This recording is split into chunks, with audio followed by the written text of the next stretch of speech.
pour cette nouvelle interview, nous allons poser quelques questions à Isabelle sur la justice migratoire. Alors tout d'abord, Isabelle, est-ce que vous pouvez vous présenter, s'il vous plaît? Donc moi, je m'appelle Isabelle, je travaille au CRIBEWE, c'est le Centre régional d'intégration du Brabant wallon. Je suis responsable de projet au CRIBEWE. Le CRIBEWE découle d'un décret de la région wallonne pour tout ce qui est l'intégration des migrants. Donc des personnes qui sont soit reconnues réfugiés ou qui ont un titre de séjour pour une autre raison. Et on coordonne des projets avec des associations locales aussi pour les aider à leur intégration ici en Belgique, que ce soit par des cours de français, pour leur expliquer un peu comment tout fonctionne dans notre société. On avait une autre question. Qu'est-ce qu'est un migrant? Alors, un migrant, le terme migrant est un terme générique. Donc, toute personne qui quitte son pays pour aller s'établir dans un autre pays est un migrant. Beaucoup de Belges, notamment pendant la Première et la Deuxième Guerre mondiale, ont migré dans d'autres pays parce qu'il y a eu la guerre dans d'autres pays aussi. Mais aussi même fin 19e, il y a plein de Belges qui sont partis en Amérique, mais aussi en France, pour essayer de trouver une vie meilleure, pour des raisons parfois économiques aussi. Parce qu'ils ne trouvent pas de travail dans leur pays ou que le pays n'est pas dans une bonne situation au niveau économique. Maintenant, dans ce terme générique, il y a plusieurs distinctions. Il y a aussi des demandeurs d'asile. Ça, c'est des personnes qui viennent dans un autre pays en cherchant une protection de ce pays.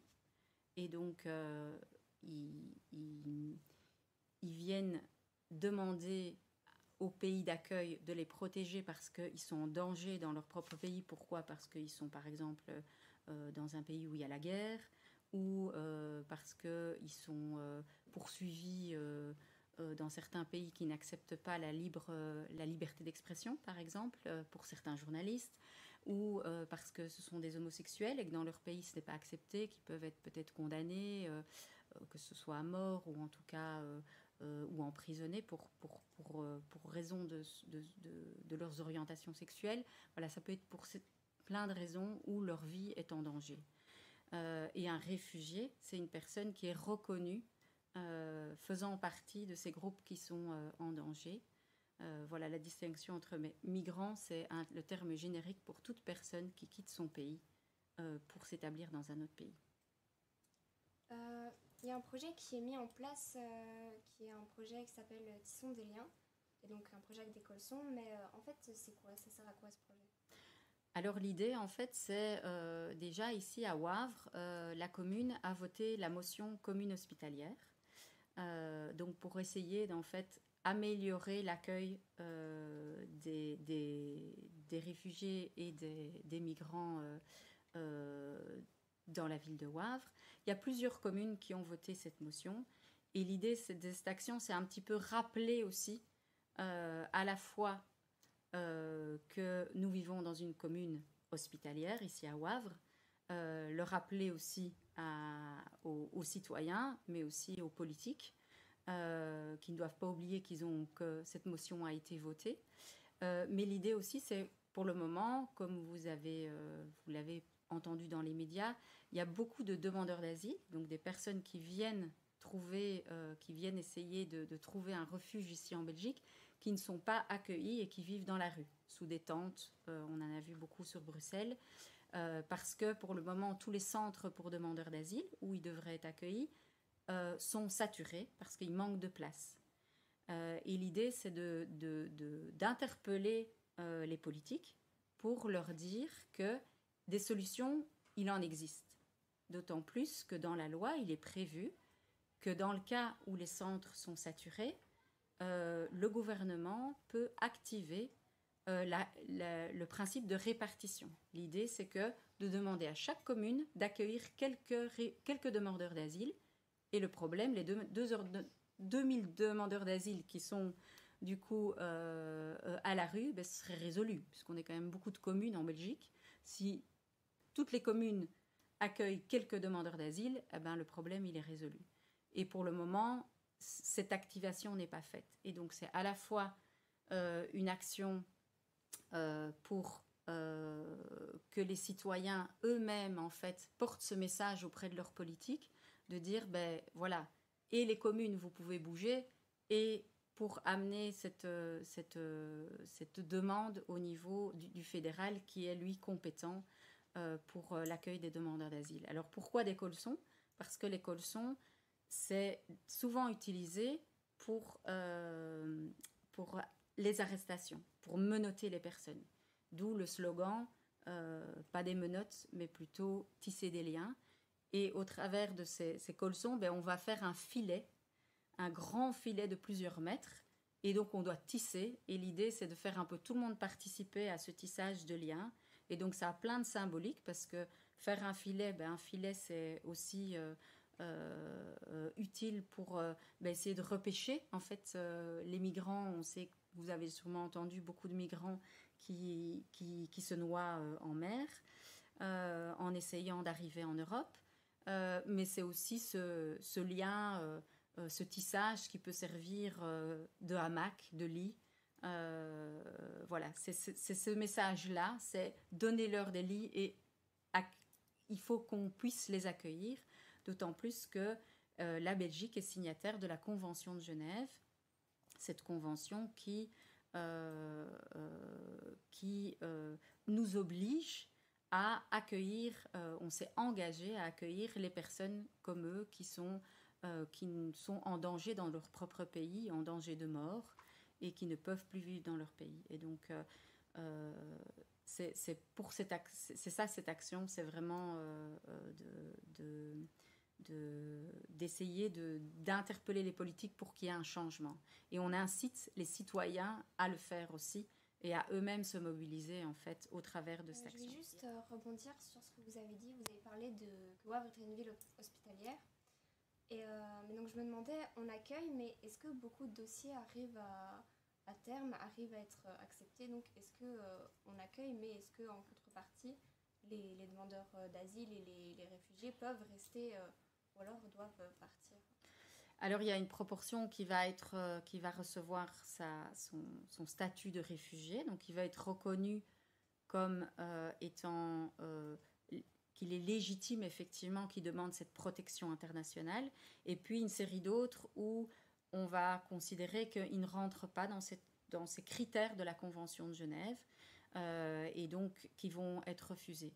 Et donc dans ce cas-là, on parle de déboutés. C'est des migrants qui sont déboutés. C'est des migrants en fait qui ont le refus, qui reçoivent un refus en fait et qui ne reçoivent du coup pas leurs papiers.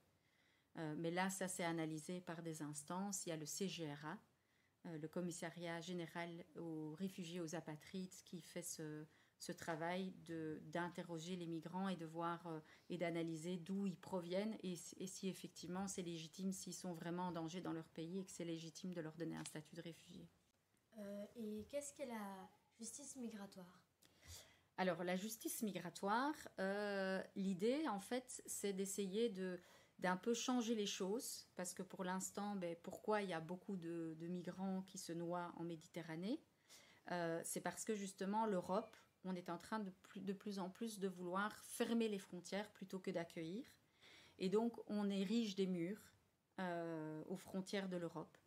Et du coup, les migrants qui veulent quand même atteindre l'Europe pour trouver une protection et exercer aussi leur droit d'asile, puisque c'est un droit qu'ils ont, ils doivent emprunter des routes de plus en plus dangereuses pour en fait contourner toutes ces barrières qu'on est en train l'Europe, de mettre à ces migrants. Et donc c'est au travers, par exemple, de ces grands murs de barbelés, au travers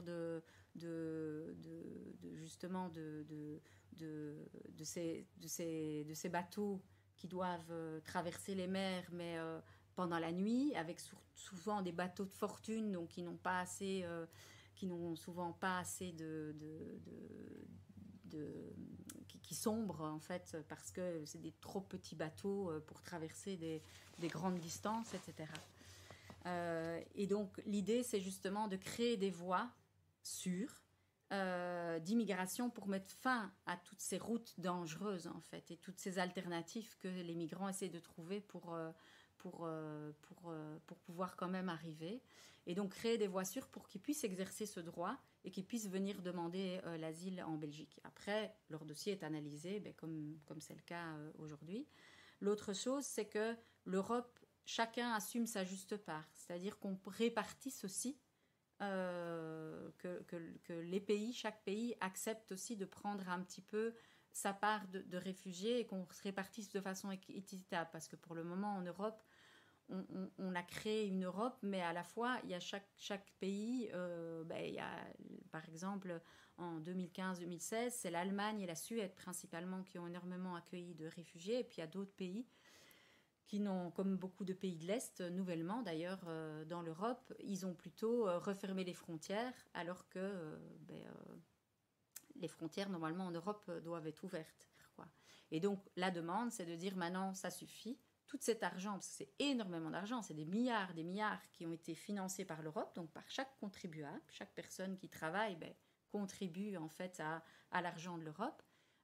Tout cet argent, elle est plutôt mise pour ériger des murs et empêcher les migrants de venir, plutôt que d'aider des pays qui en ont besoin pour que ces personnes qui viennent de ces pays puissent vivre dignement. Alors il y a effectivement les pays où il y a, comme j'ai dit, où il y a des personnes qui sont vraiment en danger de mort, mais il y a aussi tous ces migrants qui viennent aussi en Europe parce que ils connaissent pour survivre en fait, parce que chez eux ils n'arrivent pas à gagner suffisamment que pour nourrir leur famille. Donc il y a aussi ces migrants-là, et donc plutôt que d'aider les pays pour que ces personnes puissent vivre dignement, nous, l'Europe, on met beaucoup d'argent pour les empêcher de venir. Donc, c'est d'inverser un peu les choses. Et donc, finalement, de poursuivre de façon idéale cet objectif à terme, que les citoyens du monde puissent vivre décemment là où ils sont nés. Et si c'est pas possible parce qu'il y a un problème, il y a une guerre dans leur pays, au moins de pouvoir les accueillir pour pouvoir les protéger le temps qu'ils ont en tout cas besoin d'être protégés. Voilà, c'est ça la justice migratoire. Est-ce que vous pensez qu'il est encore important de mettre en avant, de faire de la prévention pour tout ce qui est justice migratoire et accueil des migrants et des réfugiés? Parce que personnellement, j'en entends parler, mais de moins en moins dans les médias. Et donc, est-ce que vous pensez que c'est encore important d'en parler, ou la population, la plupart des gens sont déjà assez sensibilisés et au courant? Alors, je pense que c'est important d'en parler parce que le problème, c'est qu'il y a énormément de fausses choses qui sont véhiculées, comme vous savez, dans les réseaux sociaux. Même certains journalistes, parfois, ne sont pas assez informés. Et parfois, il y a des amalgames aussi. Plutôt que parler de... Justement, dans les termes, parfois, on parle... ils viennent tous prendre notre travail. Voilà, ça, c'est ces genres d'idées reçues qu'on pense, et que du coup, il ne faut pas... on a déjà assez de chômage, alors qu'il y a plein d'études, et l'OCDE a montré qu'en fait, par exemple, l'Allemagne et la Suède, qui ont accueilli beaucoup, au début de la guerre en Syrie, de réfugiés à l'époque, plus que le reste de la moyenne européenne, a vu son taux de croissance et aussi son taux de croissance augmenter et son taux de chômage diminuer par rapport au reste des autres pays européens. Donc ça prouve qu'en fait, la migration peut aussi être positif et être tout à fait une opportunité plutôt qu'un problème. Et souvent, là, il y a beaucoup de choses qui circulent comme si c'était que si la migration était un problème, alors qu'elle peut être vue tout à fait comme une opportunité. Voilà. Bien, merci beaucoup Isabelle. C'était très intéressant. Merci d'être venue et j'espère que vous allez passer une bonne soirée après ça. Sûrement, merci. Au revoir.